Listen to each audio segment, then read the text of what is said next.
কারণে আসলে আমরা জানি শিক্ষার্থীরা যে সামনে কি করবো বা আমাদের যে সার্টিফিকেটগুলো, আমরা তো অধিভুক্তি থেকে বাতিল হয়ে গিয়েছি, এখন তো আমরা একটি অন্তর্বর্তীকালীন প্রশাসনের আন্ডারে আছি। আপনারা জানেন মানে একটি বিশ্ববিদ্যালয়ের সার্টিফিকেট তো ভিসি ছাড়া দেওয়া সম্ভব না।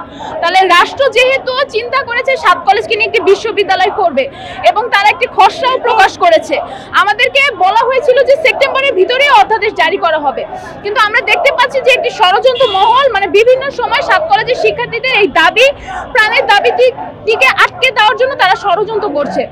তাই আমরা চাই এ সমস্ত কিছু রুখে দিয়ে রাষ্ট্র যেন অতি দ্রুত আমাদের প্রাণের দাবি অধ্যাদেশটি জারি করে। বিশ্ববিদ্যালয় ইস্যু নিয়ে আমাদের 7 কলেজের শিক্ষার্থীরা ঐক্যবদ্ধ। বিশ্ববিদ্যালয় নিয়ে কারো কোনো মানে দ্বিধা দ্বন্দ্ব নেই।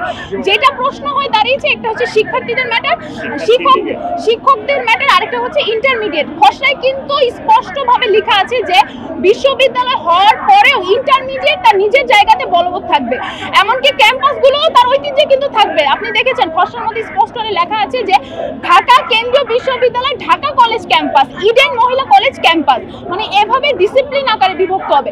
সেক্ষেত্রে যে কিছু কুচক্রী মহল গুজব ছড়াচ্ছে, তাদের গুজবগুলো সম্পূর্ণ ভিত্তিহীন। তারা এক ধরনের মানে শিক্ষক এবং শিক্ষার্থীদের বিরুদ্ধে লাগিয়ে দিতে যাচ্ছে। পৃথিবীতে এরকম কাহিনী আসলে বিরল।